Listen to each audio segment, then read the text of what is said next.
کر دیکھا نہیں ان سے بولو نہیں، یا علی بیت المال سے جو ان کو آپ پیسہ دیتے ہیں وہ نہ دیجیے۔ علی نے کہا نہیں، جو جس کا حق ہے وہ پہنچتا رہے گا۔ علی میں صفات پروردگار ہیں، اس کی ربوبیت کے مظہر بھی تو علی ہے۔ موسیٰ نے اللہ سے یہی کہا تھا کہ ایک وقت فرعون کا کھانا بند کر دے، سارے خدائی کے دعوے بھول جائے گا۔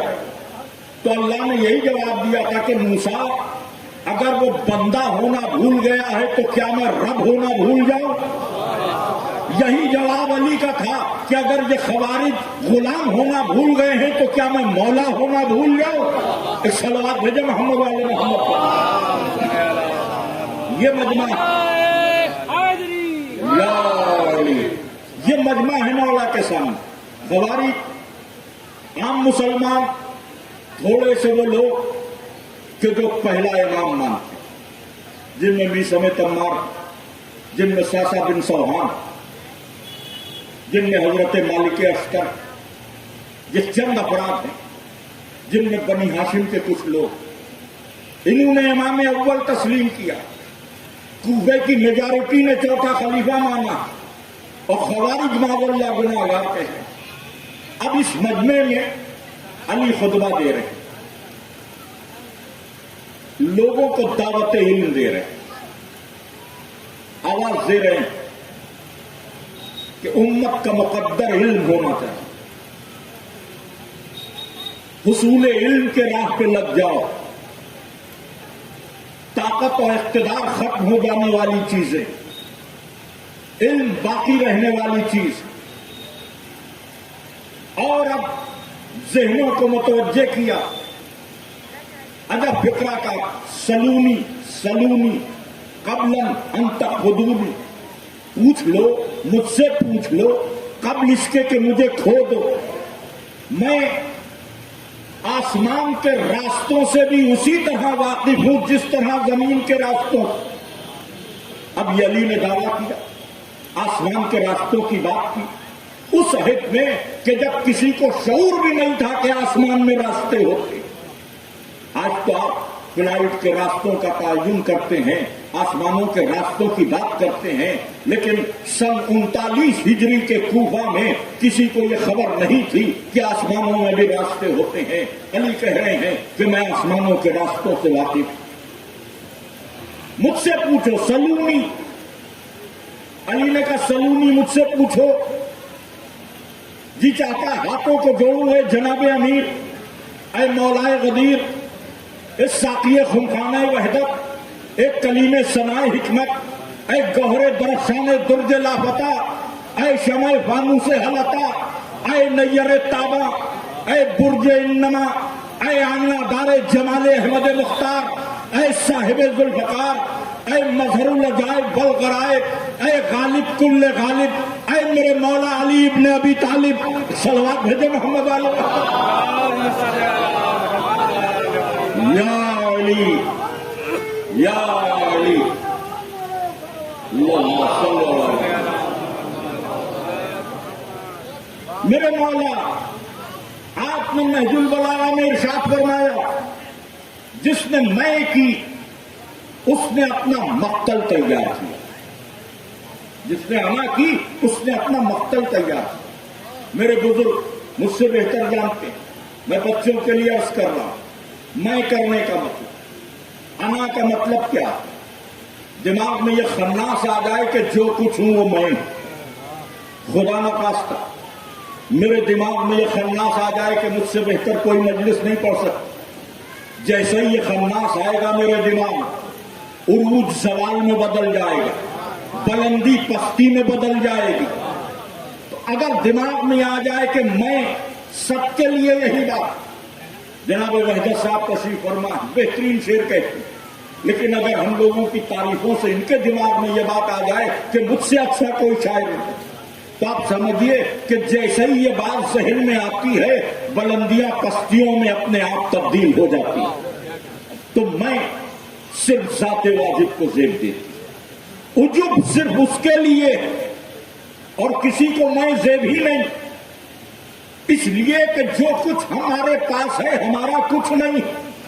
اگر بول رہے ہیں تو زبان اس کی دی ہوئی, اگر فکر کر رہے ہیں تو عقل اس کی دی ہوئی, کچھ بھی تو اپنا نہیں ہے. تو ہمارے پاس جو صلاحیتیں ہیں اس معبود کی عطا ہے, لہذا حمد اس کی ہونا چاہیے, میں کی کوئی گنجائش ہی نہیں. ہر مسئلے میں اس کا شکر, اس کی میں کی کوئی گنجائش. اسی بات کو جناب امیر نے سمجھایا کہ جس نے میں کی اس نے اپنا مقتل سجا لیا. اے میرے مولا, کیا سلونی میں میں نہیں, میری توقعات نہیں کہ میں آپ سے کچھ کہہ سکوں. آپ کے حکیمانہ فطرے, آپ کے جملے انسانیت کے لیے مشعل ہدایت. پھر بھی مولا قرآن کا حکم ہے پوچھو, تو پوچھ رہے ہیں کیا سلونی میں نہیں ہے. تو علی شاید جواب دے کہ یہ میں نہیں, یہ اپنی بڑائی کے لیے نہیں. 25 برس گزر چکے ہیں, امت بھٹک رہی ہے کہ کس سے پوچھیں. قرآن بار بار کہہ رہا ہے کہ فسلو پوچھو, فسلو پوچھو, تو مجھے کہنا پڑا سلونی مجھ سے پوچھو. اب یہ علی کا سلونی نہیں ہے, قرآن کے فسلو کا جواب ہے. قرآن کے فسلو کا جواب ہے. آپ غور فرمائیں کہ قرآن میں 2 جگہ لفظ فسلو, سورہ نحل کی 43ویں آیت میں فسلو, سورہ انبیاء کی 7ویں آیت میں فسلو. فسلو اہل ذکر دونوں جگہ, کیونکہ 2 بار قرآن نے کہا فسلو پوچھو پوچھو, تو 2 بار علی نے کہا سلونی سلونی مجھ سے پوچھو مجھ سے پوچھو. اب یہ جو علی کا دعوی سلونی ہے, اس نے قرآن کے فسلو کو زندگی دے دی ہے. ایک صلوات بھیجے محمد والے محمد. بس دامن وقت اجازت نہیں دے گا کہ تفصیلی گفتگو ہو, بات کو یہیں پر روکتے ہو. علی نے کہا سلونی, فسلو کی تشریح فرما. اب وہاں جو لوگ بیٹھے ہیں کچھ پوچھنے نہیں آئے, کچھ پوچھنے نہیں آئے, توہین کرنے کی غرض سے, تضحیق کے لیے آئے, مذاق اڑانے کے لیے آئے. جیسے علی نے کہا سلونی سلونی, ایک خارجی دائیں طرف سے اچک کے سامنے آئے. اچھا آپ سب کچھ جانتے ہیں؟ تو علی نے بڑے مطمئن لہجے میں کہا بھائی تم اپنا سوال پیش کرو. اس نے کہا میرے سر میں بال کتنے, یہ سوال پوچھا جا, میرے سر میں بال کتنے. ظاہر ہے کہ ایک بیک کوئی اس قسم کا سوال ہو جائے تو جواب مشکل, مگر یہ ہم جیسے خطیبوں کی بات. خطیب منبر سلونی کی شان ہی الگ ہے, شان ہی الگ. اس کو گور کر دیکھا کہ میں بتا دوں تو تصدیق کیسے ہوگی, میں بتا دوں کہ تیرے سر میں کتنے بال ہیں تو تصدیق کیسے ہو. میں بتا دوں گا لیکن تو وعدہ کر کہ تو گن کر تصدیق کرے گا. اگر گنتی کے لیے تیار ہو تو ناؤ کو بلائیں اور تیرا سر منڈوائے. اب وہ بھاگ گئے. اور کیوں نہ بھاگتا؟ جن کو 10 تک گنتی نہ آتی ہو وہ سر کے بال گنیں گے. اب ذرا غور کریں تو یہ سوال کہ میرے سر پہ بال کتنے, اس پہ خطیب اکبر کا ایک جملہ یاد آ جاتا کہ اسی سوال کا نتیجہ ہے کہ آج مسلمانوں کے سر پر ایک بھی بال نہیں. اسی طرح کے سوال کا نتیجہ ہے کہ آج سر پر بال ہی نہیں. بہرحال سوال جو کیے گئے صرف امتحان کے لیے کیے گئے, علم کے لیے نہیں. امتحان کے لیے یہ بتا دیے علم بہتر ہے کہ دولت. ہم 10 لوگ ہیں, الگ الگ جواب چاہیے. مولا نے الگ الگ جواب دے. اب سوچنے لگے اب کیا کریں, تو سوال بنا کر لائے. بچوں کے لیے واقعہ آپ حضرات نے ذاکرین سے سنا, بات اہل ذکر کی ہے تو اس حوالے سے بات مکمل ہو جائے. ایک پوری جماعت خارجیوں کی علی کے سامنے آ کر بیٹھ گئی. یا علی ایک مسئلہ ہے, حل کیجیے. آپ نے تو سلونی کا دعویٰ کیا، کیا ہے کہ ہمارے گھر میں ایک بچہ پیدا ہوا جو کتے اور بکری کے اختلاف سے پیدا ہوا۔ یہ علی سے سوال نہیں پوچھ رہے، امتحان لینے آئے، اور سوال بھی ایسا لائے ہیں کہ جو ان کے نسب کو ظاہر کر رہا ہے۔ ایسے نسب نہ ہوتے تو علی کے سامنے زانوے ادب طے کر لیتے۔ کیا مسئلہ ہے؟ کیا یہ نہیں واضح ہو رہا ہے کہ اس پہ کتے کا حکم لگے کہ بکری کا؟ تو مولانا نے کہا بھائی دیکھ لو، پانی اگر ہونٹوں سے پیے تو بکری ہے، زبان سے پیے تو کتا۔ کہ حضور کبھی ہونٹوں سے پیتا ہے کبھی زبان سے۔ اب دو جواب ہو گئے۔ فرمایا دیکھو، پیشاب اگر ایسے ہی کرے تو بکری ہے، اگر ٹانگ اٹھا کے کرے تو کتا ہے۔ کہ حضور کبھی ایسے کرتا ہے کبھی ٹانگ اٹھا کے کرتا۔ پھر مولانا نے کہا اچھا دیکھو، اگر اگلی ٹانگوں کو موڑ کر بیٹھتا ہو تو بکری، اور پچھلی ٹانگوں کو بیٹھتا ہو تو کتا۔ کہ حضور کبھی ایسے بیٹھتا ہے کبھی ویسے۔ اب علی جو بھی بتا رہے ہیں اس میں بس یہی کہ کبھی یہ کرتا ہے کبھی یہ۔ تو آخر میں علی نے کہا کہ ذبح کر لو، اگر آنتے نکلے تو کتا ہے، اگر پچونی نکلے تو بکری ہے۔ اب یہ نہ کہتا ہے کہ حضور دو بار ذبح کیا، ایک بار آتے نکلی ایک بار پچونی۔ ایک صلوات بھیجو محمد والے محمد پر۔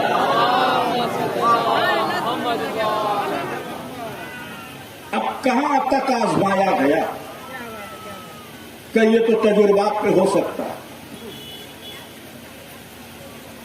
ایک خاتون کو ان خارجیوں نے تیار کیا، یہ سارے معاملات کوفے کے اسی مسجد کوفہ۔ کبھی تم اپنے بیٹے کو مردہ بنا کے لے چلو، ہمیں مذاق کرنا علی سے، اور آپ دیکھیے علی سے مذاق کرنے آئے، کچھ پیسے کی لالچ دی، وہ مان گئی۔ اب اس کو مردے کی شبیہ میں بنا کے پلنگ پہ یا تابوت میں جس طرح بھی لے کے آئے، یا علی نماز پڑھاتی ہے۔ کیا ہوا کہ یہ مر گیا یہ نوجوان، نماز پڑھا دی۔ ارادہ یہ تھا کہ جب نماز پڑھا دیں گے تو ہم یہی کہیں گے کہ آسمانوں کے راستے جانتے ہیں، یہ خبر نہیں چادر کے نیچے زندہ ہے کہ مردہ۔ تو علی اس کی ماں سے مخاطب ہوئی، کیا میں نماز پڑھا دوں؟ اس نے کہا ہاں آپ پڑھا دوں۔ تو روایت کے جملے کے 3 بار پوچھا، کیا میں نماز پڑھا دوں؟ اس نے پھر کہاں پڑھا دیے۔ کیا میں نماز پڑھا دوں؟ کہاں پڑھا دیے۔ علی کھڑے ہو گئے، اور جیسے ہی کہا حاضل میت، اب علی جو کہہ دے وہ ہونا یہ ممکن ہی نہیں۔ ان کی تمیز کہہ دے کہ دیوار سونے کی ہو جا تو دیوار سونے کی ہو جاتی ہے۔ اب جب علی نے حاضل میت کہا تو زندہ تھا میت میں بدل گئے۔ اب ہو گئی نماز، اب یہ پیچھے ہنس رہے، کہے لگا رہے، یا علی پڑھا دی، یہاں پڑھا دی۔ یا علی آپ تو آسمانوں کی باتیں کرتے، یہ بھی نہیں پتا کہ چادر کے نیچے زندہ ہے کہ مردہ۔ تو مولانا بڑے اطمینان سے کہا کہ اگر زندہ ہے تو اٹھا لے جائے۔ اب آوازیں دی اٹھو اٹھو، وہاں روح کب کی جا چکی ہے، اب اٹھ ہی نہیں رہا۔ تو سمجھے شاید مذاق کر رہا، ہلایا ڈلایا۔ اب جب نہیں اٹھا تو واقعی یقین ہو گیا کہ مر گیا۔ تو یہ جو 5-6 لوگ تھے ایک ایک کر کے کھسک گئے، پہلے ایک بھاگا پھر دوسرا بھاگا پھر تیسرا بھاگا، کیونکہ اس کو تو رشوت دے کے لائے تھے نا۔ اب وہ جس کا بیٹا تھا وہ بے چین ہو، یا علی یہ لوگ بہکا کے لائے تھے، میرا بچہ تو مر گیا۔ علی نے کبھی تمہیں نے کہا تھا نماز پڑھا دو، میں نے پڑھا دی، اب مر گیا تو میں کیا کروں۔ تو ایک جگہ روایت یہیں پہ ختم ہو جائے، لیکن کچھ علماء نے اس روایت کو آگے لکھا۔ علی نے اسے واپس کر دیا، وہ مر گیا، لیکن ہمارے علماء میں سے بعض نے اس روایت کو آگے لکھا۔ اب جب اس نے یہ کیفیت دیکھی تو قدموں پہ گر پڑا۔ یا علی واپس کر دو. کب مر گیا؟ یا علی جس کے کہنے سے مر سکتا ہے اسی کے کہنے سے جی بھی سکتا، اسی کے کہنے سے جی سکتا. اور پھر روایت میں یہ فقرے ہیں کہ مولا نے اسے ٹھوکر ماری اور کہا تم بیچ دی، اٹھ جا میرے حکم سے. یا بعض جگہ یہ لکھا کہ فرمایا تم باذن اللہ، اٹھ جا اللہ کے حکم سے. ظاہر ہے کہ حکم تو اللہ ہی کا ہے، کیونکہ جو اللہ کی زبان ہے وہ علی کے دہن میں ہے، اور جو اللہ کا ارادہ ہے وہ علی کے حوالے کیا گیا، اور جو اللہ کی مرضی ہے شب ہجرت علی خرید چکے. تو چاہے خم باذنی کہیں چاہے خم باذن اللہ کہیں، بات ایک ہی ہے، کیونکہ کچھ الگ نہیں. اب وہ زندہ ہو گیا. تو آپ غور کیجئے کہ اہل ذکر کی عدم معرفت نے مسلمانوں کو ذلتوں اور پستیوں میں گرا دیا ہے. ذلتوں کے قار مذلت میں پڑے ہوئے یہ حیران و پریشان ہیں کہ ان کے ساتھ کیا ہو گیا، لیکن کچھ نہیں ہوا، صرف عذاب آیا در اہل بیت کو چھوڑ دینے کا. یہ علی کو چھوڑنے کی پھٹکا. اب اور میں کہ صرف چھوڑا ہی نہیں بلکہ حکومت کے لیے بے بس و مجبور بنایا اور مظلوم بنایا. مظلوم بنایا. حضور کے بعد سے جو مظلومیت شروع ہوئی ہے اہل ذکر کے خاندان، کربلا تک تو تسلسل، اور اس کے بعد بھی. اور میں علی خود کہہ رہے ہیں کہ ایسے زندگی گزار دی جیسے آنکھوں میں تنکا پڑا، جیسے گلے میں ہڈی پھنسی. کیا مظلومانہ جملہ. علی گھر میں آئے، بی بی سیدہ نے علی سے پوچھا کہ یا علی، میں نے سنا ہے کہ لوگ تمہیں سلام نہیں کرتے، بڑا درد ہے اس جملے میں. نبی کی بیٹی کہہ رہی کہ میں نے سنا ہے کہ لوگ تمہیں سلام نہیں کرتے. علی سر جھکا کر کہہ رہے بنت نبی، یہ آپ کیا کہتے ہیں؟ لوگ مجھے سلام نہیں کرتے. ارے اگر میں سلام کرتا ہوں تو لوگ جواب نہیں دیتے. اتنا منحرف کر دیا گیا لوگوں کو خاندان اہل بیت. وہ جو محمد کی اکلوتی بیٹی تھی، سبت علیہ مصائب لو انہا کہہ کر اس دنیا سے رخ کر. آج کا جو یہ جلوس وہ بھی خاندان رسالت کی ایک بیٹی کے حوالے سے. جتنی مظلوم محمد کی بیٹی سیدہ مدینے میں ہے، اسی طرح مظلوم حسین کی دختر سکینہ کربلا. بی بی سکینہ کے حوالے سے اس مجلس و جلوس کا انعقاد بس مصائب کے چند کلمات بیوی کی بارگاہ میں ہدیہ کر لیں. آئیے رو لیں اس بیکس کی مظلومی پر، اس مظلومہ کی مصیبت پر کہ جسے اپنے بابا سے بہت محبت ہے. یا نگرانی بی بی کا نام فاطمہ تھا، لیکن حسین سکینہ کہہ کر پکارتی تھی، کیونکہ باپ کے دل کی تسکین ہے سکینہ. اس وقت تک نیند نہیں آتی جب تک باپ کا سینہ نہ میسر ہو. 9 محرم تک تو یہ سینہ ملا، مگر 9 محرم کے بعد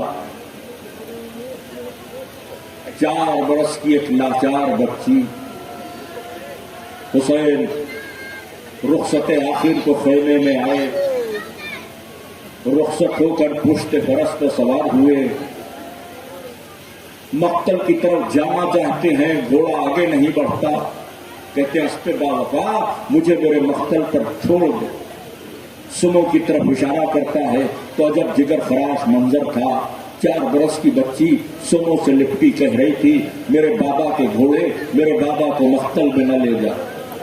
اتری بیوی، مولا حسین گھوڑے سے اترے، بیوی کو گود میں لیا، بوسا دیا رخسار پر. بیٹی ابھی تو آپ نے رخصت کیا تھا، بابا دل نہیں مانتا.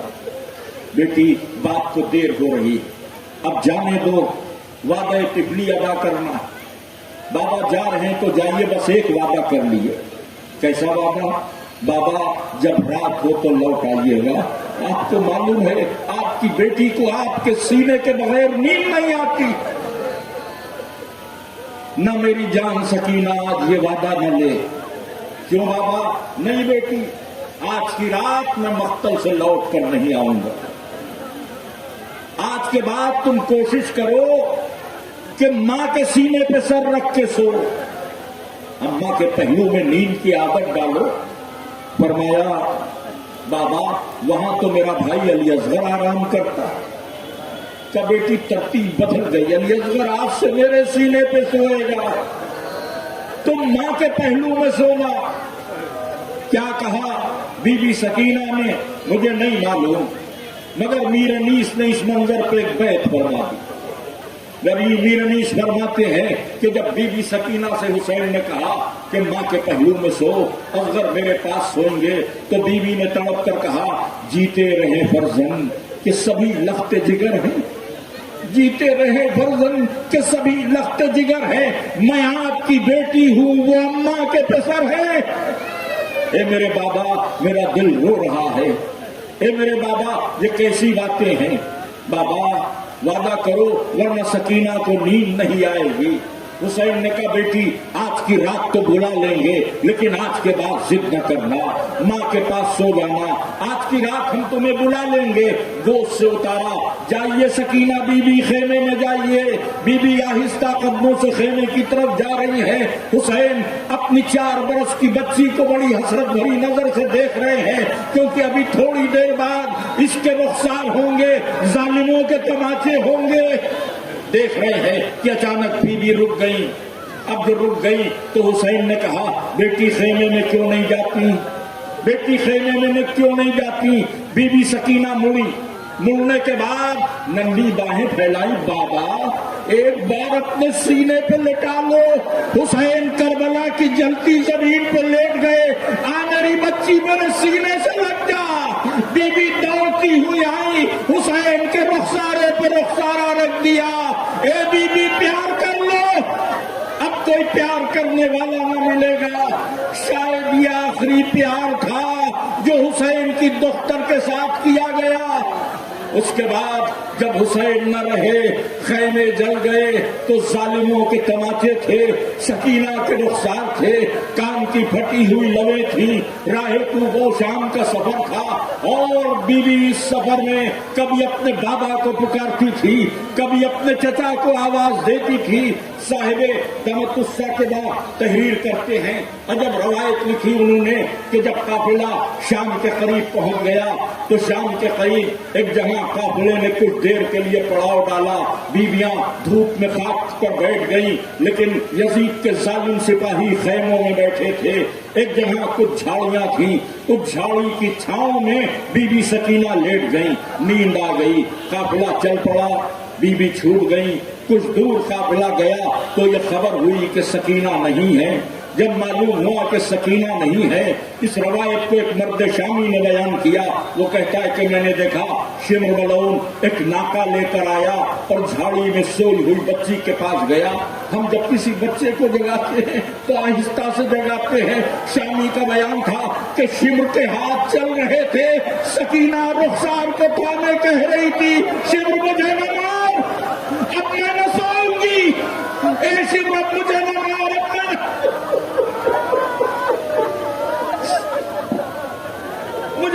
اب میں نہ سوؤں گی۔ اللہ نگرامی، اس مرد شامی نے جا کر بچایا کہ کوئی بچوں کو اس طرح سے اذیت دیتا ہے، لیکن کچھ ایسی دہشت بیٹھ گئی کہ اس کے بعد زندان میں آ گئی، راتوں کو نیند نہیں آتی تھی۔ مائیں چاہتی ہیں کہ بی بی سو رہے، پھپھیوں کی یہ تمنا کہ سکینہ کو نیند آ جائے، اس لیے کہ ایک سکینہ ہے بچوں میں، کربلا سے جو 76 بچے چلے تھے، راہ طوب و شام میں سب شہید ہو گئے، ایک سکینہ ہے۔ قید خانے میں جتنی بیویاں ہیں سب کی محبتوں کا مرکز سکینہ ہے، سب چاہتے ہیں کہ بی بی سو رہے، نیند نہیں آتی ہے۔ میر انیس فرماتے ہیں کہتی تھی ماں تھپک کے میری جان سو رہو، کہتی تھی ماں تھپک کے میری جان سو رہو، زخمی ہے پھر نہ دکھنے لگے کان سو رہو، فرماتی تھی پھپھی کے میں قربان سو رہو، کبرا یہ کہتی تھی بہن کان سو رہو، جی چاہتا ہے چین ملے کوئی دم تمہیں، بابا جو آئیں گے تو جگا دیں گے ہم تمہیں۔ آخری رات تھی زندان کی، کہتے سنتے